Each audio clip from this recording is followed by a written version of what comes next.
Les grands entretiens de Storia Voce.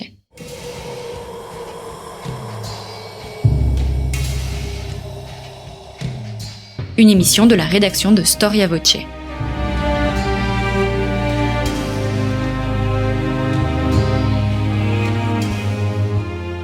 On retrouve Marie-Gwen Carichon.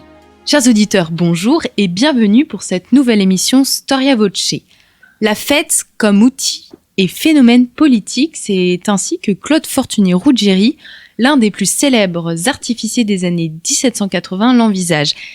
Il s'exprime en ces termes: dans l'Europe moderne, les fêtes récréatives ont été de tout temps le meilleur moyen de charmer la multitude, comme les gens du grand monde. C'est le luxe des États et ce qui dénote leur splendeur.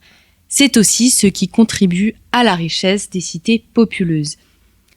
Un vent de révolte souffle sur cette France du XVIIIe siècle finissant. Les tensions politiques entre le pouvoir royal et les élites nobiliaires se font de plus en plus vives. La misère grandit dans la capitale.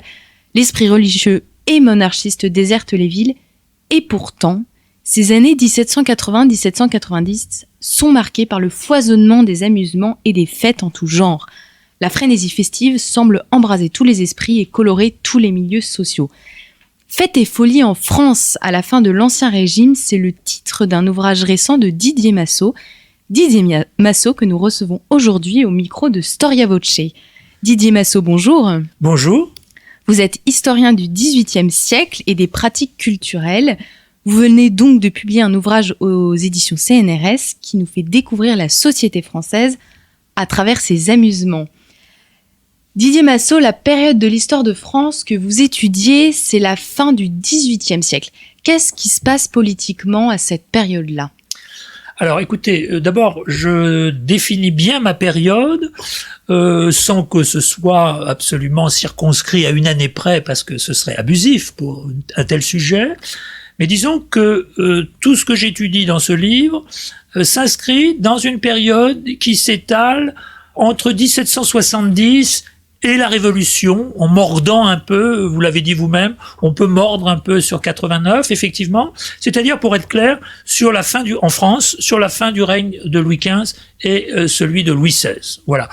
Alors, sur le plan politique, je ne vais pas trop vous en parler tellement c'est effervescent. Enfin, je peux évidemment quand même brosser un tableau de cela.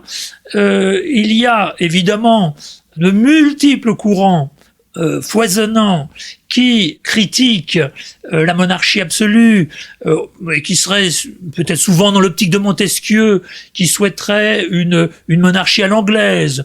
On ne peut pas dire d'ailleurs, je trace ça dans les grandes lignes, qu'il y a des républicains. Il y a des républicains, mais généralement, à la veille de la Révolution, les républicains disent toujours que la République n'est valable que pour les petits États. Enfin, tout ce que je vous dis là est très connu et très banal. Mais enfin, il faut rappeler ça, si vous voulez, pour après mieux comprendre effectivement l'effervescence festive.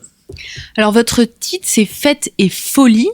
Comment on peut définir une fête, donc, dans cet ancien définition ? Alors, je prends le mot fête, si vous voulez, dans son sens le plus banal. Et ce qu'il faut dire tout de suite pour qu'il n'y ait pas de malentendu, la fête a évidemment toujours existé, elle date de la nuit des temps. Elle a eu des temps de splendeur, sans doute peut-être même supérieurs à ceux évoqués dans mon livre. Je pense aux grandes fêtes de la Renaissance, par exemple. Je pense aux fêtes vénitiennes, si je quittais la France. Tout ça est très connu et a été souvent fort bien étudié. Mais vous verrez, enfin, je pense qu'on en reparlera. Il y a, j'expliquerai pourquoi, quand même une spécificité qui marque les fêtes à cette fin de l'Ancien Régime. Alors, la définition de la fête, oui, effectivement, mais c'est au sens le plus simple, le moyen de rompre le quotidien. Disons, je l'ai pas vraiment défini d'ailleurs dans mon livre, mais c'est le moyen de rompre le quotidien par une liesse, que cette liesse soit populaire ou qu'elle se passe dans des milieux nobles, mais généralement c'est accompagné de divertissements, et il faut préciser tout de suite, dans les châteaux privés, dans les demeures privées, eh bien, ces fêtes sont presque toujours accompagnées d'un spectacle, monté parfois à la va-vite, car le théâtre privé est une notion, est une donnée d'une extrême importance dans cette deuxième moitié du XVIIIe siècle. Alors, je vais reprendre justement la question que vous Fêtes posiez. et folies, peut-être. Oui, on reviendra sur le terme folie plus tard. Oui, oui. Mais qu'est-ce qui distingue justement les fêtes durant cette période? Très bonne question, si j'ose dire. Oui, bien sûr, c'est là tout mon sujet. Écoutez, pour tout dire, il n'y a pas grand-chose qui distingue les fêtes, à mon avis, qui ont lieu dans cette fin de siècle que celles qui sont lieu, par exemple, au début du siècle. Et pourtant, il y a quelque chose. Et ce quelque chose, j'y tiens beaucoup, c'est ce que j'appelle des effets de surenchère.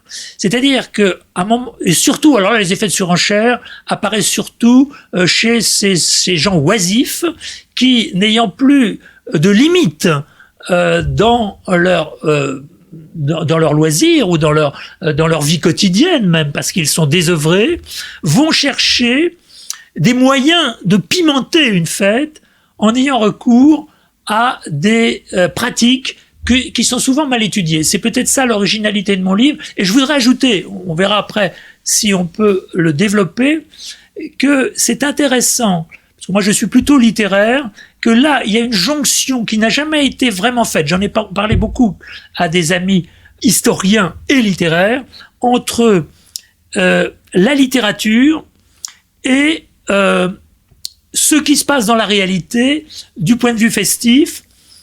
Nous en reparlerons peut-être plus tard, c'est une autre question. C'est une autre question. Donc l'objet de votre ouvrage, la fête, enfin la spécificité de la fête à cette période de l'Ancien Régime, et également vous parlez de la folie, c'est d'ailleurs évoqué dans votre titre.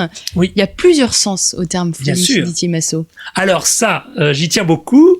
Alors le mot folie, comme tout le monde sait, désigne des résidences secondaires qui s'appellent folie parce que les moyens financiers sont sans limite et que ces gens qui sont dotés d'une grande fortune vont faire construire ces résidences, généralement dans le pourtour des villes, particulièrement à Paris et même dans le centre de la capitale, il y en a quelques-unes, et aussi dans les villes de province, c'est maintenant étudié, on les découvre. Et donc, je dirais que le paradoxe de ces demeures, qui sont ouvertes aux fêtes, il y a un lien très étroit entre les fêtes et les folies, vient du fait que une folie, c'est une demeure qui, en principe, n'a pas le gigantisme des châteaux, des grands châteaux, et qui doit abriter les amours clandestines ou les parties de plaisir, précisément, des aristocrates, des nobles, comme on disait. Mais c'est un paradoxe parce que, non, en principe, donc, c'est pour dérober des pratiques illicites, mais en même temps les montrer. Car ces fêtes, ces folies ont une grande exposition architecturale et une dimension décorative extrêmement raffinée, extrêmement somptueuse, dans laquelle pour lesquels les propriétaires rivalisent absolument, vous voyez, pour faire vraiment bonne figure dans la société. Donc là, un paradoxe. Et vous me posiez une deuxième question, puisque vous m'avez dit comment prenez-vous le sens du mot folie. Alors effectivement, je le prends dans le sens que je viens de donner, mais je le prends aussi dans tous les autres sens du terme, et ça c'est moins connu, tout au moins du grand public, mais même du public cultivé. La folie, bon, c'est déjà étudié évidemment par Foucault, par plein d'autres, comme maladie mentale, naissance de la psychiatrie avec Pinel. Mais je le prends aussi comme un objet littéraire, comme une pratique frénétique que l'on trouve dans certaines fêtes où le désordre, une certaine forme, voire de délire, je pourrais aussi vous donner des exemples, est évidemment recherché comme une valeur positive, voyez. Donc il faut prendre le mot folie dans tous les sens du terme. Et si vous voulez, je donnerai un exemple tout à fait significatif, peu connu des historiens. C'est un écrivain qui s'appelle Chassaignon et qui écrit les vomissements de l'imagination, et je ne peux pas donner le titre, c'est un titre à rallonge, extrêmement long. C'est un peu ce que nous appellerions au XXIe siècle et au XXe siècle les fous littéraires, mais ce n'est pas une expression adéquate pour le XVIIIe siècle, mais c'est un peu cela. Ce personnage qui est évidemment dans une situation psychique extrêmement fragile, en profite pour faire des évocations, souvent érotiques, et surtout abracadabrantes. Il tombe parfois dans une sorte d'autodérision aussi, là, vous voyez, et il assume parfaitement ce rôle de personnage qui est dans le désordre mental. Et il y aurait autre chose aussi à pointer. Là, j'ai beaucoup travaillé là sur cette question. C'est, par exemple, comme il y a beaucoup de ces phénomènes à la fin du XVIIIe siècle, c'est-à-dire un thème littéraire qui devient une mode et dont le scénario est traité par de multiples auteurs, et peut-être que les auditeurs alors ce thème, c'est ce qu'on peut appeler les folles par amour, et ça vient, c'est lancé par un auteur de pièces de théâtre ou d'opérette extrêmement médiocre, qui s'appelle Marcelier de Vivetière, peu importe le nom, et qui écrit une pièce où il est question de la folle par amour, et après, un certain nombre de romanciers reprennent le sujet, notamment Madame de Staël, qui n'a que 20 ans, et qui écrit La folle de la forêt de Sénart. Alors, le sujet est le suivant, c'est généralement une jeune femme que son père veut marier à un époux qu'elle n'aime pas, et cet obstacle, cet aspect pénible qu'elle refuse, donc, se traduit par une plongée dans la névrose, et on pourrait dire plutôt dans l'hystérie. Il y a le phénomène hystérique qui est totalement étudié dans ces romans, sans qu'on prononce évidemment le mot, mais c'est l'aphasie, c'est le passage du rire aux larmes, c'est par exemple une excitation tout à fait particulière et vive que ces romanciers, de qualité littéraire médiocre, mais très intéressants sur un plan sociologique, évoquent dans leurs œuvres. C'est vrai que quand on vous lit, on a l'impression qu'il y a une recherche à la fois du plus grand raffinement au sein de la fête et en même temps de l'extravagance la plus démesurée et comme vous l'avez dit, de l'excitation extrême. Absolument. Et pourtant, alors ça, ce serait plutôt la fête, mais les fêtes auxquelles aurait accès l'aristocratie. Absolument. Puisque dans les couches plus populaires, il y a quand même ce culte de la fête. Alors, est-ce que vous pourriez faire une typologie des fêtes ? Oui, bien sûr. Il faut faire une typologie des fêtes. C'est assez facile de le faire. Il y a, bien sûr, les fêtes populaires qui sont très anciennes, que j'ai peu étudiées dans le livre, parce que ça remonte au Moyen-Âge, et elles sont évidemment encore tout à fait vivaces durant cette fin du XVIIIe siècle. Une des fêtes qui retrouve d'ailleurs un regain et qui fait l'objet d'intérêt même chez les élites, mais qui est très populaire, c'est le carnaval. Alors, donc ça, ce sont première série de fêtes populaires. La deuxième série de fêtes, toujours populaire, c'est moins connu des spécialistes. J'ai beaucoup analysé ça. Ce sont ce qu'on appelle les vauxhalls, c'est-à-dire des lieux de divertissement. Alors là, c'est vraiment spécifique à cette deuxième moitié du XVIIIe siècle, voire aux années qui précèdent la Révolution.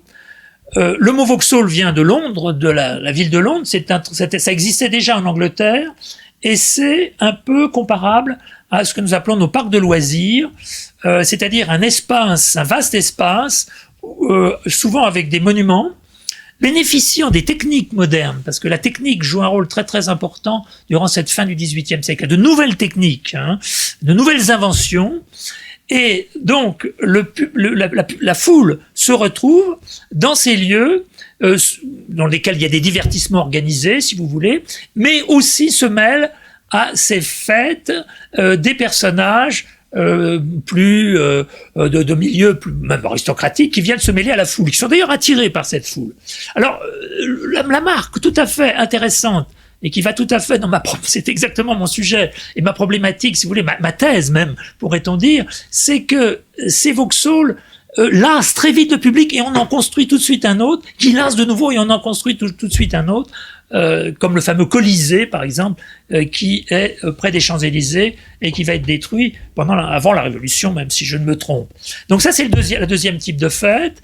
Le troisième type de fête, ce sont les fêtes privées organisées par les milieux essentiellement aristocratiques.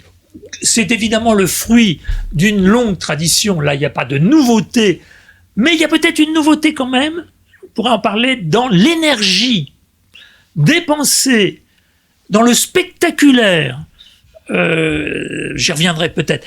Dépensée, dans ces fêtes. Mais donc ça, c'est le deuxième type de fête, après les fêtes populaires. Le troisième, c'est évidemment les fêtes royales, qui ont une longue tradition, évidemment, avec une étiquette extrêmement lourde. Et là aussi, il y a des aspects spécifiques, parce que ça commence à coûter trop cher avec la crise financière qu'on évoquait, la crise politique et financière qu'on évoquait un peu tout à l'heure, et parce que les élites philosophiques commence à critiquer ce type de fête. Mais elle se maintient car elle est consubstantielle au pouvoir. Il n'y a pas de société, il n'y a pas de régime monarchique sans fête. Donc elles sont somptueuses et elles continuent.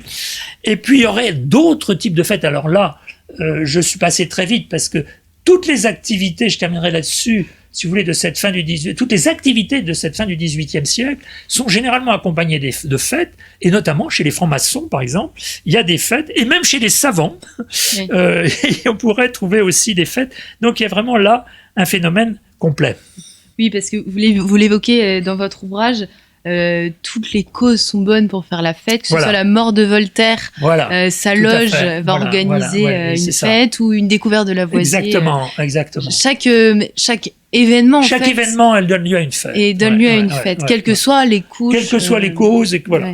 Et tout à fait. Vous avez parlé d'une nouvelle énergie et d'un désir du spectaculaire, donc au sujet de ces fêtes. Le XVIIIe siècle, c'est aussi le temps des nouvelles techniques. Et vous dites au sujet du feu d'artifice que c'est la marque suprême d'une fête réussie ou ratée. Oui. Est-ce que vous pouvez nous en dire un peu plus ? Alors, je ne peux pas vous en dire beaucoup plus, mais je peux vous en dire quand même un peu plus. Vous avez très justement cité Ruggieri tout à l'heure au début de l'émission. Alors effectivement, ces Vauxhall sont, si vous voulez, dirigés en fait par des artificiers, des spécialistes du feu d'artifice. C'est par exemple les frères Ruggieri, il y a toute une dynastie qui se poursuivra après, comme vous le savez. Et puis Torre, par exemple. Alors, pour revenir aux techniques, puisque vous m'interrogez, les techniques, effectivement, là, les historiens des techniques sont assez divisés, j'en ai interrogé, mais c'est tout à fait intéressant pour mon sujet. En fait, j'ai du mal d'ailleurs à savoir si le feu d'artifice est coloré ou pas coloré. Il semble qu'il commence à l'être. Alors là, il faut consulter l'encyclopédie pour si vous voulez, pour la fabrication, évidemment, de ces feux. Mais il y a des techniques, effectivement, des mises en scène avec tout à fait sophistiquées dans ce domaine, oui. Puis alors des spectacles incroyables qui peuvent virer au cauchemar, comme vous l'évoquez aussi. Alors, alors c'est amusant, parce que là, en fait, quand vous me posez cette question, je dois vous dire, j'en parle souvent dans les conférences, parce que c'est ça qui a donné naissance un peu à mon livre, et qui ensuite s'est greffé sur un sujet plus important, moins anecdotique, qui est, dont je pourrais vous parler, si vous voulez, qui est révélé par les faits, qui est le thème d'une grande inquiétude dans cette fin du XVIIIe siècle, qui vient se surajouter à l'optimisme des réformes, si vous voulez, il faudrait parler, parce qu'on parle toujours, évidemment, des réformes. On attend la suite, hein, bon. Mais il y a aussi une très grande inquiétude.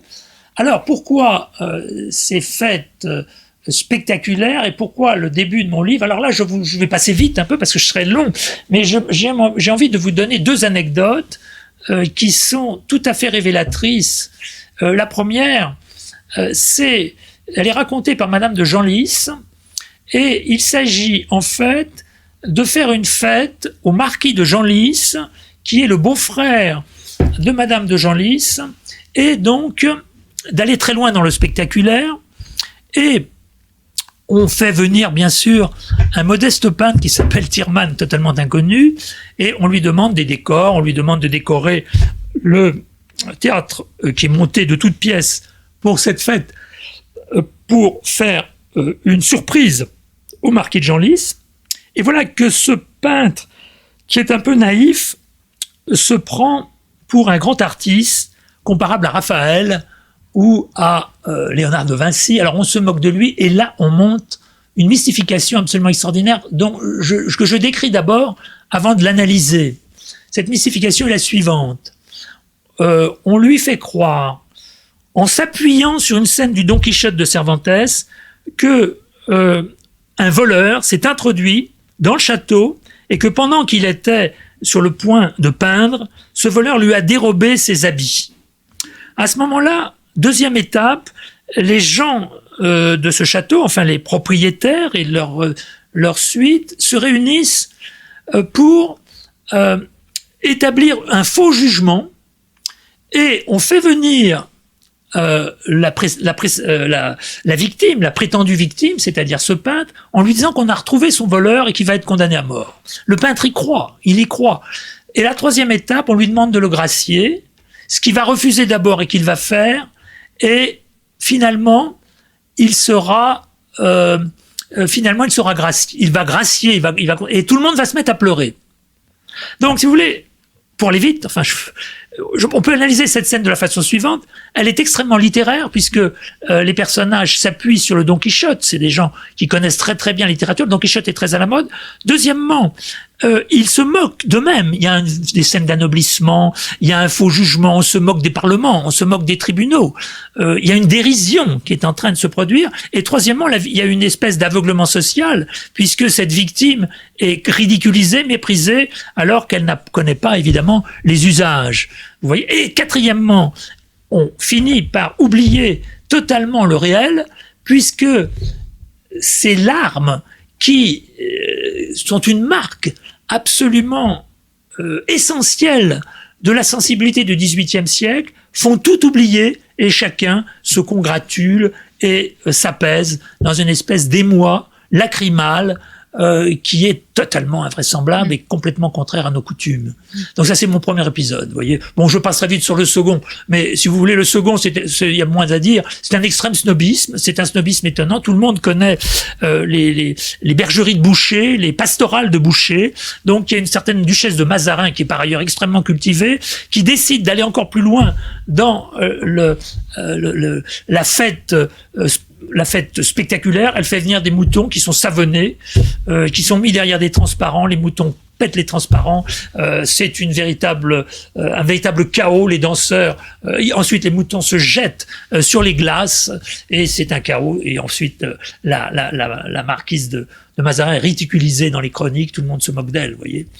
Alors ça, c'était mes deux anecdotes, vous voyez, qui montrent ces effets de surenchère. Je pourrais en trouver plein d'autres. Oui, il y a plein d'exemples dans votre ouvrage. Oui, il y en a beaucoup. Oui. Alors, chaos, intempérance, rejet du réel, inversion des valeurs.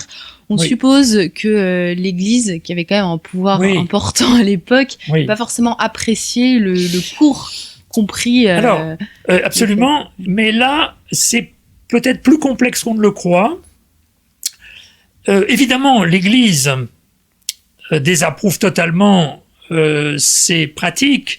C'est un débat aussi, c'est ce qu'a dit d'ailleurs dans un article du Monde Antoine Debec, qui a fait le compte-rendu de mon article. Il avait tout à fait raison. C'est la question du luxe, en fait. On joue, je ne vais pas trop développer ce thème, mais donc ce luxe, c'est-à-dire, le mot est très vague. Il veut dire dépenses excessives, dépenses somptuaires, enrichissement. Enfin, je ne vais pas trop le définir. Mais pour en revenir à l'Église, si vous voulez, l'Église et toute une partie des élites de la fin du XVIIIe vont condamner l'hédonisme festif, vous voyez. Et je pense à quelqu'un comme Mably, par exemple, qui est un théoricien politique de cette fin du siècle et qui va continuer à écrire sous la Révolution, condamne aussi bien que l'Église un hédonisme excessif et au nom de la vertu, vous voyez.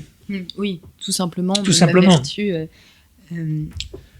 Parce que, vous comprenez, de manière plus générale, les Lumières estiment que une certaine forme d'extravagance, et ce n'est pas seulement les fêtes de l'aristocratie, mais ça peut être aussi même les fêtes populaires, et en l'occurrence le carnaval, une certaine forme d'extravagance relève d'une espèce de baroquisme désordonné. Le mot baroque, vous savez, est un mot tout à fait péjoratif au XVIIIe siècle, donc d'un baroquisme qui est contraire précisément aux valeurs rationnelles qu'il prône. La condamnation est assez recouvre en fait des catégories diverses de la population. Alors la condamnation de l'Église, évidemment aussi, vous me le disiez, qui est plus générale et qui ne porte pas seulement sur les fêtes aristocratiques, mais ça c'est très connu. C'est parce que les catégories populaires sont accusées d'aller au cabaret, de s'enivrer, de s'amuser et de ne pas aller à l'église suffisamment. Bon, bien sûr. Et puis il y a surtout le rejet, le refus des débauches sexuelles. Alors bien sûr, évidemment le refus des débauches sexuelles. Oui. C'est Louis XIV qui va créer une nouvelle institution, l'administration de l'argenterie, menu plaisir et affaires de la Chambre du Roi. Oui. Est-ce qu'on peut dire que la fête s'institutionnalise et rentre un peu dans l'étiquette aussi? Oui, non, ça je dirais pas exactement parce qu'elle l'est déjà avant. Hein. Je dirais que ce qui se passe à Versailles avec le grand cabinet du roi et l'endroit où sont emmagasinés les décors, c'est une prise en main de l'organisation festive qui devient justement, j'allais dire, plus rationnelle, enfin qui devient en tout cas davantage programmée peut-être qu'autrefois, mais ce n'est pas vraiment une rupture avec l'institutionnalisation de la fête. J'entends de la fête royale. Hein. Oui. C'est pas vraiment une rupture. Oui. C'est un changement, disons, une plus grande, plus grande programmation, vous voyez. Mais ça existait déjà. Il y avait déjà. Alors il y a une programmation, une des plus grandes fêtes, bien sûr. On en a même la nostalgie. Pour vous, des fêtes royales, tout le monde connaît ça. C'est une banalité de le dire. C'est les fêtes de l'île enchantée qui sont, vous alliez le dire, évidemment, qui sont tirées du Roland Furieux, Rolando Furioso, et qui pendant 8 jours, si mes souvenirs sont exacts, en 1664, je crois bien, sauf erreur de ma part pour la date, vont occuper Versailles de manière absolument prestigieuse. Et là, même au 18e, peut-être qu'il n'y aura pas d'aussi grande fête. Hein. Les plaisirs de l'île enchantée donc, sont donnés par Louis XIV pour sa maîtresse, Madame de la Vallière, si je ne me trompe pas, juste après la fête qu'avait donnée Fouquet dans son château de Vaux-le-Vicomte. Tout à fait. Et là, on soulève une autre problématique, c'est la problématique politique. Oui. Quel est le rôle de la fête dans ces tensions le rôle de la fête, ça c'est très simple. Dans la problématique politique, si vous voulez, c'est l'affirmation par le spectacle et le grandiose, et par une dépense au sens de de prodigalité spectaculaire, de cette manière, on exalte la personne du roi. Et alors évidemment, c'est évident, c'est Louis XIV est un des maîtres de cette fonction, puisque c'est lui qui va porter le plus loin possible ce type de fête. Ça c'est sûr que c'est avant ma période, et il devient lui-même un acteur de la fête, puisque il se déguise en personnage, en Apollon, évidemment, souvent, et tout Versailles repose sur Apollon. Donc là, il y a quelque chose d'évident, si vous voulez. Je m'appesantis pas trop là-dessus parce que c'est très connu. Apollon, le roi, les courtisans, la fête qui est faite pour le reste du monde et qui exalte la monarchie française, c'est évident, oui. Vous avez parlé tout à l'heure des folies qui sont en fait des maisons réservées à la fête, hein, je caricature un peu. Pas seulement, pas seulement, oui. Mais beaucoup. Mais beaucoup. Oui. Quels sont les autres lieux qui sont réservés à la fête? Je pense par exemple à certains jardins comme le parc Monceau. Alors, oui, vous avez raison.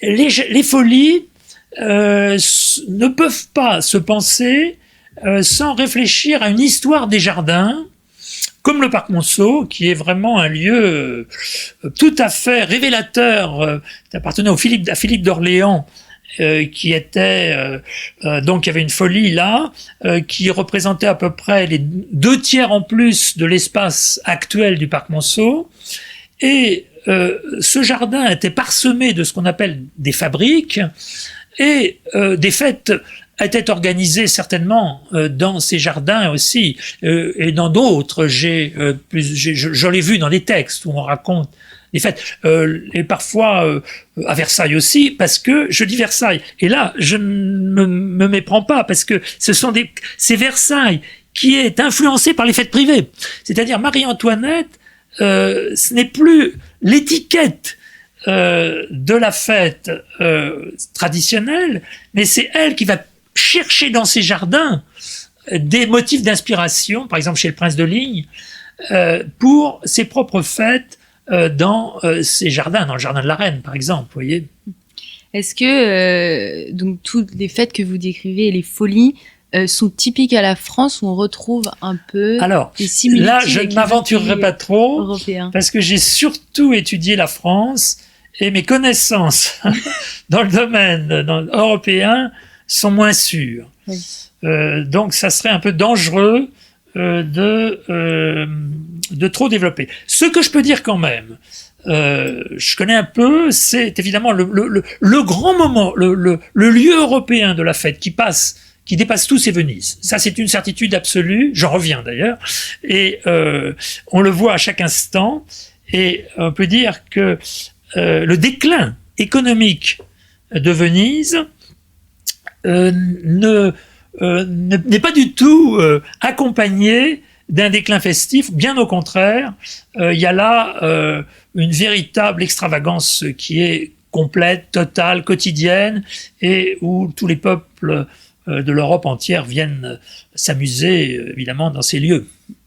On a l'impression, quand on imagine un peu l'ambiance en France avec toutes ces fêtes, que le royaume va au mieux, en fait. Oui, on peut dire ça. Oui. Et pourtant, on lit dans le journal de Rétif de la Bretonne, donc il s'exprime ainsi, je cite: « J'avais pour but principal de me ménager des anniversaires, goût que j'ai eu toute ma vie et qui sera sans doute le dernier qui s'éteindra. L'avenir est pour moi un gouffre profond, effrayant, que je n'ose sonder. » Est-ce que la fête, c'est un moyen de pas trop penser à l'avenir? Oui, bien sûr. Vous voyez, ce que j'essayais avec Rétif de la Bretonne de montrer, c'est un peu plus ambitieux. Là, c'est le problème de la gestion du temps. Il y a effectivement, dans cette fin du XVIIIe, une inquiétude temporelle, notamment alors chez des gens comme Rétif, on pourrait peut-être trouver ça chez d'autres aussi.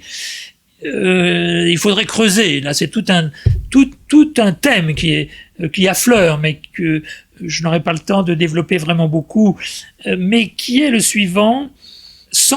Les gens sentant cette atmosphère festive et cette espèce d'ébullition intellectuelle aussi, ont le sentiment que il y a une perte de quelque chose. Enfin, je dis cela de manière très vague. Je vais essayer de donner un contenu plus précis. Autant vous avez un bond en avant temporel, puisque on pense aux lendemains qui vont chanter, on voudrait un autre monde, on pense aux réformes, mais en même temps, on a le sentiment d'une perte. Alors, perte de quoi? Alors ça, c'est un sujet, c'est ce que j'ai creusé depuis longtemps. C'est depuis les années 90, dans différents colloques. Enfin, vous voyez, le problème a commencé à être étudié par Michel Foucault, et qui est le suivant. Cette fin du XVIIIe, avant la Révolution, est marquée par une avancée extraordinaire des sciences humaines. Le phlogistique, qui est l'ancienne chimie, devient la chimie moderne avec Lavoisier. L'histoire même, qui était reliée aux belles lettres auparavant, je ne l'ai pas trop dit peut-être dans mon livre, mais l'histoire était reliée aux belles lettres, va devenir bientôt une discipline à part entière. Donc il y a un bouleversement et une irruption des techniques, alors sans précédent. Je pense par exemple au ballon aérostatique, enfin avec des découvertes majeures et spectaculaires. Donc du même coup, les gens se disent: comment va-t-on rendre compte de manière cohérente de ces projets multiples qui vont dans toutes les directions possibles. Et auparavant, il y avait une langue universelle qui était le latin, mais cette langue universelle ne peut plus rendre compte des mathématiques ou des progrès de la physique ou de la chimie, donc ça se crée de l'inquiétude et on se reporte, alors c'est en arrière, aux plus lointains souvenirs, aux plus lointains ouvrages, et c'est ce que fait par exemple un certain cours de Gébelin, qui va évoquer le monde primitif et qui va rechercher une langue primitive, vous voyez, quelque chose qui pourrait réunir les hommes comme si le temps éclatait, comme si on ne pouvait plus maîtriser l'histoire, en fait. Vous voyez, alors là, je ne vous dis que l'écume de quelque chose qui mérite d'être creusé, mais qui est lié à la fête. Alors effectivement, comme vous le disiez, la fête permet d'escamoter tout ça. Et puis elle est aussi un peu vecteur de cohésion sociale. Alors elle peut être aussi, vous avez raison, je n'ai pas trop dit, mais vous avez tout à fait raison. Vous avez tout à fait raison. Ça peut être aussi un vecteur de cohésion sociale, absolument. Donner l'illusion que les Français sont unis. Absolument, tout à fait, oui. Merci beaucoup Didier Massot pour votre éclaircissement sur la vie festive sous l'Ancien Régime durant donc cette fin du XVIIIe siècle. Si, comme vous le dites, la France pré-révolutionnaire ne sait pas exactement ce qu'elle est, elle sait au moins ce qu'elle veut, s'amuser et se divertir. Merci à vous, chers auditeurs de Storia Voce, pour votre fidélité et je vous dis à très bientôt pour une nouvelle émission.